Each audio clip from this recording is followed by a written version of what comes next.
أعوذ بالله من الشيطان الرجيم. بسم الله الرحمن الرحيم. إن هذا القرآن يقص على بني إسرائيل أكثر الذي هم فيه يختلفون وإنه لهدى ورحمة للمؤمنين.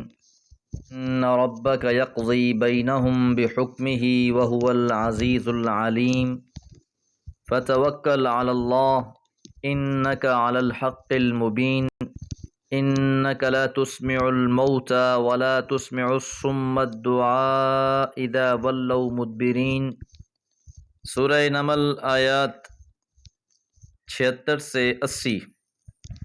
ان بلا شبہ هذا القرآن، یہ قرآن مجید، یقص بیان کرتا ہے، اعلیٰ بنی اسرائیل، بنی اسرائیل پر، اکثر الذی، اکثر وہ باتیں جس میں، ہم فیہ یختلفون، وہ اختلاف کر رہے ہیں۔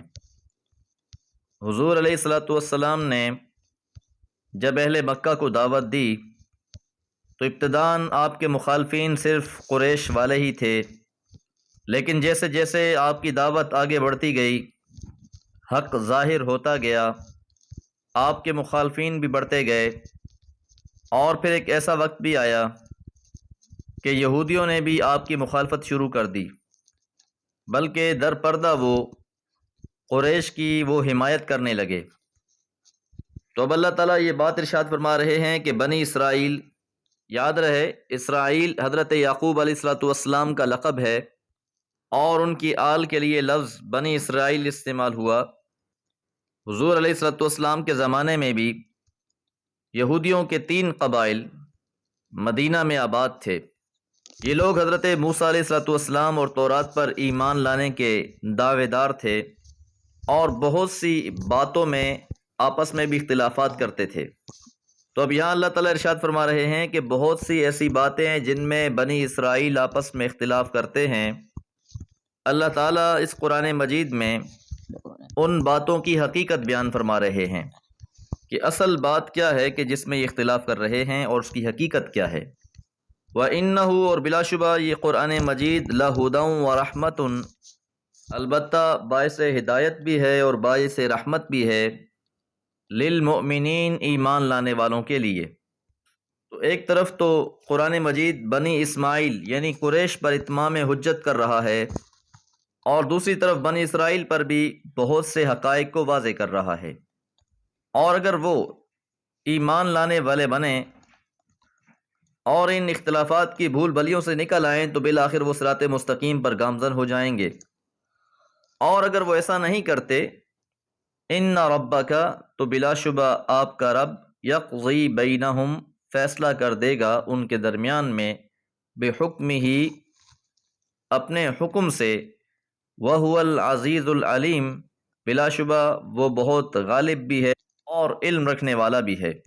تو یہاں اللہ تعالیٰ نے اپنی صفات کو بیان فرمایا ہے کہ یہود اس بات کو یاد رکھیں کہ اللہ تعالیٰ عزیز و علیم ہے، اللہ سے کوئی بھی بات مخفی نہیں ہے، وہ سب جانتا ہے۔ اسی موضوع کو سورہ ہود میں بھی بیان کیا گیا، وَلَقَدْ آتَيْنَا مُوسَى الْكِتَابَ فَاخْتُلِفَ فِيهِ، کہ تحقیق ہم نے موسیٰ علیہ الصلوۃ والسلام کو کتاب عطا فرمائی، پھر ان لوگوں نے اس میں اختلاف کیا۔ اور اسی موضوع کے متعلق سورہ یونس میں فرمایا، وَلَقَدْ بَوَّأْنَا بَنِي إِسْرَائِيلَ مُبَوَّعَ صِدْقٍ وَرَزَقْنَاهُمْ مِنَ الطَّيِّبَاتِ فَمَا اخْتَلَفُوا حَتَّى جَاءَهُمُ الْعِلْمُ، اور ہم نے بنی اسرائیل کو عزت اور استحکام کا مقام بخشا، اور ان کو اپنے پاکیزہ رزق و فضل سے نوازا، تو جب ان کے پاس علم آیا تو وہ اس میں اختلاف کرنے لگے۔ تو اب آپ کی طرف سے حق بات ان تک پہنچا دی گئی ہے، اللہ کی وحی فیصلہ کن انداز میں انہیں صحیح بات سے آگاہ کر رہی ہے۔ اگر یہ لوگ اعراض کرتے ہیں، فَتَوَكَّلْ عَلَى اللَّهِ، تو پس آپ اللہ پر توکل کیجئے، اِنَّكَ، بلا شبہ آپ، عَلَى الْحَقِّ الْمُبِينِ، آپ واضح حق پر قائم ہیں۔ تو یہاں سے حضور علیہ الصلوۃ والسلام کو تسلی دی جا رہی ہے کہ آپ ان لوگوں کی چالوں اور مخالفتوں کی بالکل پرواہ نہ کریں، آپ اپنے رب کی نصرت پر بھروسہ رکھیں، آپ ہی واضح حق پر ہیں۔ انکا بلا شبہ آپ لا تسمع الموتا نہیں سنا سکتے مردوں کو، ولا تسمع الصم الدعاء اور نہ ہی آپ اپنی پکار بہروں کو سنا سکتے ہیں، اذا ولوا مدبرین جب وہ پیٹھ پھیر کر بھاگے جا رہے ہوں، کہ آپ اپنی دعوت کا کام کرتے رہیں لیکن جو لوگ اعراض کرنے والے ہیں، منہ پھیرنے والے ہیں، تو ایسے اندھے اور بہرے لوگوں کو نہیں سنایا جا سکتا۔ جو لوگ بات سننے کے لیے تیار ہی نہیں ہیں تو ایسے مردہ اور بہرے لوگوں کو سنانے کی ضرورت بھی نہیں ہے۔ اس کے برعکس اگر یہ لوگ آپ کی بات پر کان لگاتے، دھیان دیتے، کچھ سن سکتے تو ان لوگوں کی قسمت بدل جاتی، لیکن یہ لوگ طالب ہدایت ہیں ہی نہیں۔ ان کی کتابوں میں ساری علامتیں اور نشانیاں لکھی ہوئی تھیں، یہ اپنی کتاب پر بھی ایمان لانے والے نہیں۔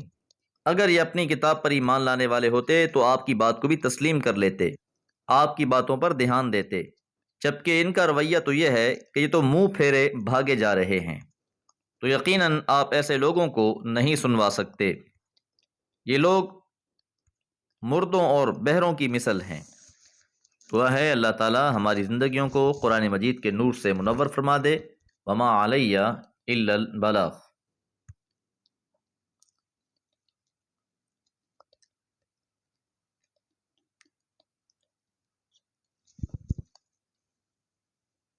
اعوذ باللہ من الشیطان الرجیم، بسم اللہ الرحمن الرحیم۔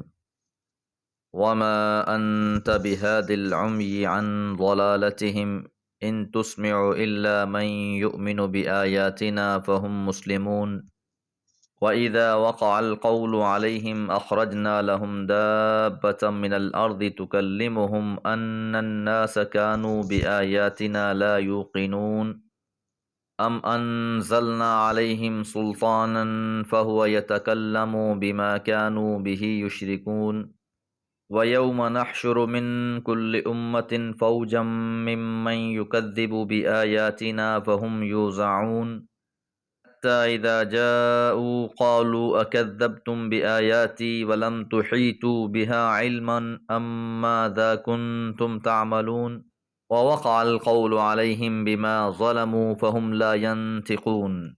سورہ نمل آیات 81 سے 85۔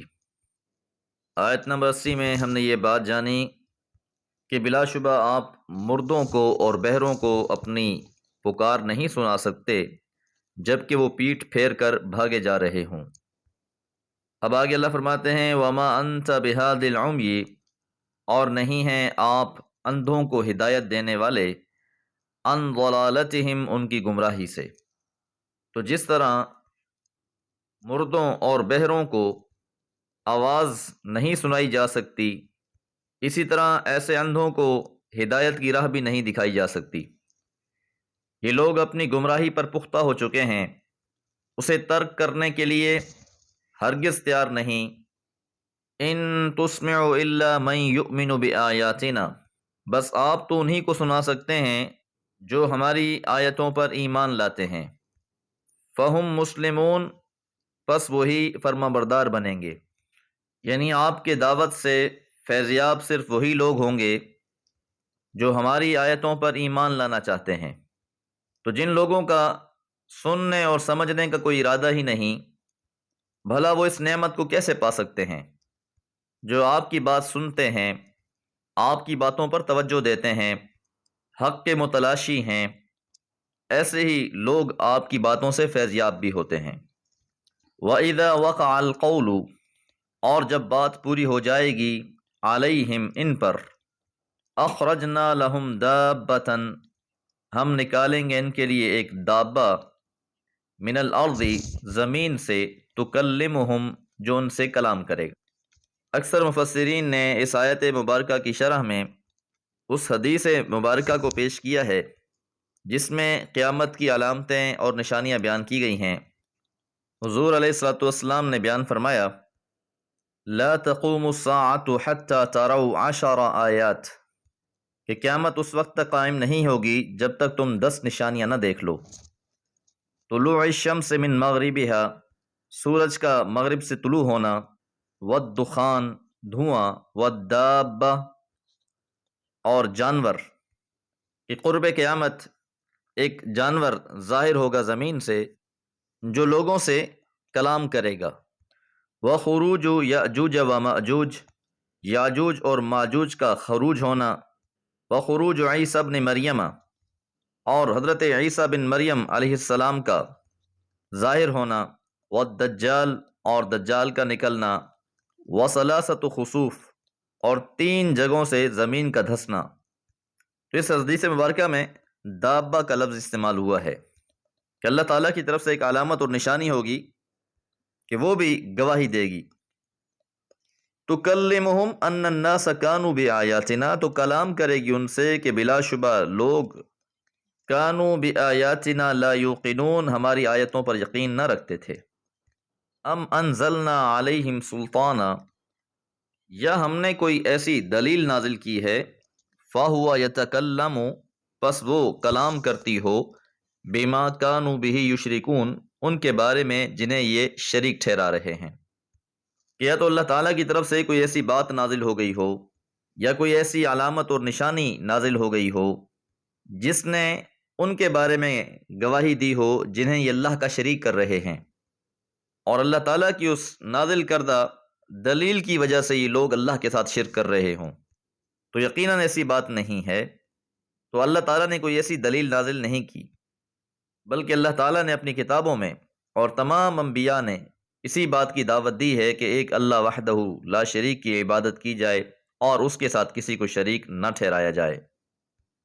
وَيَوْمَ نَحْشُرُ، اور اس دن ہم اکٹھا کریں گے، من کل امتن، ہر امت میں سے، روز قیامت کے بارے میں یہ بات کہی جا رہی ہے، فوجن، ایک فوج، ممن یکذب، ان میں سے جو جھٹلا رہے تھے، بآیاتنا، ہماری آیتوں کو۔ کہ روز محشر کا ایک منظر پیش کیا جا رہا ہے کہ ہر امت میں سے ایسے لوگوں کو اکٹھا کیا جائے گا جو اللہ تعالیٰ کی آیتوں کے انکاری تھے، فہم یوزعون، پس ان کی درجہ بندی کی جائے گی۔ یہ درجہ بندی ان کے جرائم کی نوعیت کے اعتبار سے اور ان کے جرائم کی مقدار کے اعتبار سے ہوں گے۔ اب جو گروہ جس درجے کا انکاری ہوگا، جس درجے کا وہ سرکش ہوگا، اسی لحاظ سے ان کو جہنم میں بھیجا جائے گا۔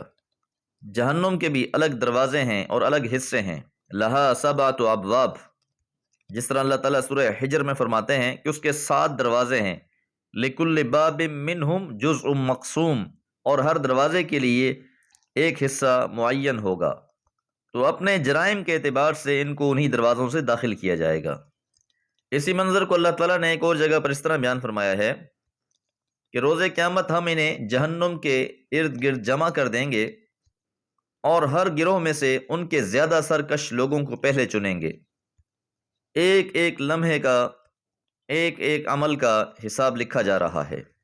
نیکی کرنے والوں کے لیے بھی جنت کے 100 درجے ہیں، اور یہ تفاوت ان کے اعمال کے حساب سے ہوگا۔ اسی طرح جہنم میں بھی درجہ بندیاں ہیں، جو لوگ جن جرائم کے مرتکب ہوئے اسی لحاظ سے انہیں اپنے حصے میں بھیجا جائے گا، حتیٰ یہاں تک کہ اذا جاؤ، جب وہ سب آ جائیں گے، قالا، تو اللہ تعالیٰ فرمائیں گے، اکذبتم بآیاتی، کیا تم نے جھٹلا دیا تھا میری آیتوں کو؟ کیا تم ہی تھے میری آیتوں کی تکذیب کرنے والے؟ وَلَمْ تُحِیطُوا بِهَا عِلْمًا، اور تمہارا علم ان کا احاطہ نہ کر سکا، تو تمہیں کچھ علم تو تھا نہیں۔ یعنی اگر تمہارے پاس کوئی علم ہوتا جس کی بنیاد پر تم روز محشر کا انکار کرتے، دوبارہ جی اٹھنے کا انکار کرتے، تو بات بنتی۔ اس طرح کا تمہیں کوئی علم حاصل تھا ہی نہیں، اور جو تمہیں سچی باتیں انبیاء کی طرف سے بتائی گئیں، کتابیں نازل کی گئیں، اس کے تم انکاری بن بیٹھے۔